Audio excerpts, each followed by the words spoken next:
এখানে দুইটা জিনিস পাওয়া যাবে, একটা হচ্ছে রহমত, একটা হলো গজব। আমরা রহমত নিতে চাই না গজব নিতে চাই? জোরে বলেন, কি নিতে চাই? রহমত। তরিকাতের ভাবমূর্তি প্রথম হচ্ছে আদব, বুদ্ধি, মহব্বত, সাহস। ইসলাম, ইমান, ইহসান, কালেমা, নামাজ, রোজা, হজ, যাকাত, শরিয়ত, তরিকত, হাকিকত, মারিফাত। এখন মানুষের 6 লতিফা। এই লতিফাগুলোর বাড়ি চেনার দরকার।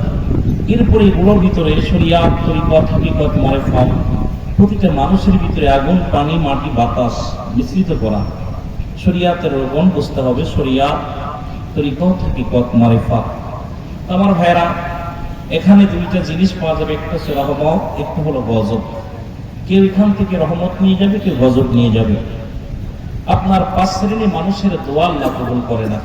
5 শ্রেণী মানুষের প্রার্থনা আল্লাহ কবুল করে না। তাদের জন্য সবে বরাত, সবে বরত, হজ, যাকাত কোনো কিছুই কবুল হয় না।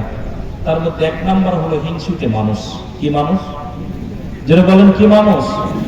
হিংসুটে মানুষ, যাদের অন্তরে হিংসা আছে।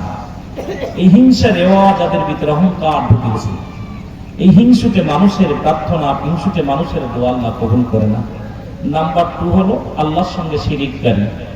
আল্লাহর সঙ্গে শিরিককারী। এখন আমাদের দেশে অধিকাংশ মানুষ আমরা শিরিক করি। দেখা যায় এমন শিরিকের পর্যায়ে চলে গেছে, আমরা বুঝতেছি না, হাসতে হাসতে গুনাহ করতেছি। যে গরুটা ছিল বিলে বাঁচলাম, জমিটা ছিল বিলে বাঁচলাম, চাকরিটা ছিল বিলে বাঁচলাম, বাঁচানোর মালিক কে? আরো জোরে চিল্লায় বলেন কে? এই শিরিককারী। নাম্বার 3 হলো এতিমের মাল ভক্ষণকারী। 4 নাম্বার হলো পিতা মাতার নাফরমানি সন্তান। এখন আমার দেশে পত্রিকা খুললে, নেট খুললে দেখা যায় পিতা সন্তানের হাতে লাঞ্ছিত। সন্তান বাবাকে নির্যাতিত করে ঘর থেকে বাইর করে দিছে। ঢাকা শহরে অসংখ্য বৃদ্ধ আশ্রমে গেলে দেখা যায় মুরব্বীদের চোখের পানি, কান্না। আল্লাহ আমাকে একাধিক বৃদ্ধ আশ্রম আমার উৎপাদন করার সুযোগ দান করেছিল।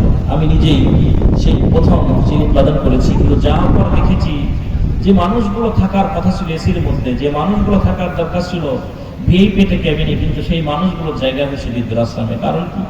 ছেলে দেখেন, কয়েকদিন আগে উকিল সাহেব 3টা ছেলে 3টা আমেরিকায়, কিন্তু ওনার অবস্থান কোথায়?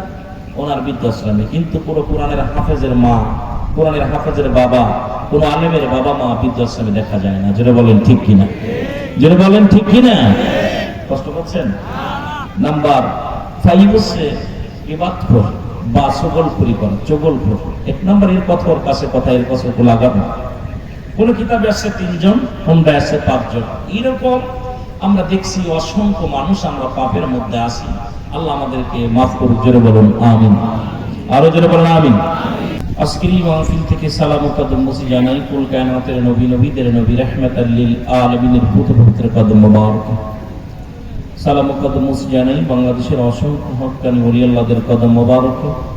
যেহেতু বাংলাদেশটা ওলি আল্লাহদের দেশ, এদেশে অসংখ্য আল্লাহর ওলিরা আগমন করেছেন, যাদের কথা আল্লাহ তাআলা কুরআনুল কারীমের মধ্যে সূরা ইউনূসের মধ্যে 11 নম্বর পারা 62 নম্বর আয়াত আল্লাহ নিজেই ঘোষণা করেন, আলা সাবধান ইন্না নিশ্চয় ইন্না উলিল্লাহ, আল্লাহর তরফ থেকে যারা ওলি হয়, লা নাই খাউফুন শব্দের অর্থ ভয়, ওলা যদি অবস্থান করে তোমাদের উপরে জানান, তাদের কোনো চিন্তা না ভাবনা নেই। বেরকাত শরীফের কাতের 10ম খণ্ড 722 নম্বর পৃষ্ঠা, তাফসীরুল বায়ান 5ম খণ্ড 524 নম্বর পৃষ্ঠা। রাসূল আকরাম সাল্লাল্লাহু আলাইহি ওয়াসাল্লাম বয়ান করেন, আলা সাবধান ইন্না নিশ্চয় ইন্না উলিল্লাহ, আল্লাহর তরফ থেকে যারা ওলি হয়েছে, লা ইয়ামুত, তাদের মৃত্যু নেই। অসংখ্য আল্লাহর ওলিরা এই বাংলার জমিনে আছে, যাদের ওসিলায় আমরা ইসলাম পেয়েছি, সুন্নাত বুঝেছি। সমস্ত ওলি আল্লাহদের পবিত্র কদম মোবারকে সালাম। সালাম জানান আজকের মাহফিলের সম্মানিত সভাপতি সাহেব, আজকের মাহফিলের সম্মানিত সভাপতি আলহাজ জনাব মুফতি আবু তাহের সাহেব, যিনি ভাইস প্রিন্সিপাল আপনাদের মাঝে আগমন করেছেন। আজকের মাহফিলের সম্মানিত পরিচালক হাফেজ মোহাম্মদ আসগর হোসেন সাহেব, আজকের মাহফিলের সম্মানিত আমন্ত্রিত অতিথিবৃন্দ, আজকের মাহফিলের সম্মানিত ওলামা ইকরাম, দিগার ওলামা ইকরাম, সঙ্গে উপস্থিত আছে কামজাকের আমদান করেন মুসলমান ভাই বন্ধুগণ, পর্দাদের মা বোনেরা, সকল কাবের একটু সালাম জানাই, আসসালামু আলাইকুম রাহমাতুল্লাহি ওয়া বারাকাতুহু। আমার বাড়ি যদিও মাগুরা, সাতক্ষীরার জমিনে খুব কম আশা পড়ে। আমি এত বড় আলেম না, বাংলার জমিনে, আকাশের নিচে, এই জমিনের উপর আমার মতো নরাধনার দ্বিতীয় কেউ নাই। না আছে কোনো এলেম, না আছে কোনো যোগ্যতা। যদিও ডিগ্রি নিয়েছি 2-4টা, আমার ডিগ্রি মূল্যায়ন আমি করি না। আমি আপনাদের দোয়া, ভালোবাসা চাই। সাতক্ষীরার জমিন থেকে অনেক আলোচনা, অনেক মাহফিল পেয়েছি। দূরে থাকার কারণে, যেহেতু মাগুরা থাকা পড়ে না, মাদ্রাসাটা করার পর মাগুরা এখন সেটেল এখনো হতে পারি নাই। তবুও চেষ্টা করি। সাতক্ষীরার জমিন আরো কয়েকবার এসেছি, তবে আপনাদের এলাকায় আসিনি।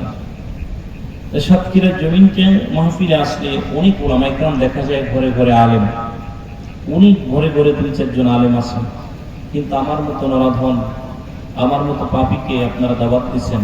না আছে কোনো এলেমের বাহাদুরি, না আছে কোনো যোগ্যতা, না আছে বলার ভাব। তারপরে নিজে অসুস্থ, আজ 3 দিন প্রচণ্ড অসুস্থ, গায়ে ঠান্ডা, জ্বর। আপনাদের এখানে এসেছি। মহান আল্লাহ তাআলা আপনাদের দোয়ার বরকতে 2-4টে কথা বলার সুযোগ যদি আল্লাহ দান করে, তাহলে বলতে পারবো, নয়তো বলা সম্ভব না। আপনার দোয়া এবং ভালোবাসা চাই। জি, ঠিক না ভাই? ঠিক। দোয়া এবং ভালোবাসা দুইটাই চাই, কারণ আমার চাইতে বিগ গোলামাই কেন আপনাদের এখানে আছে। রাসূল তোমায় ভালো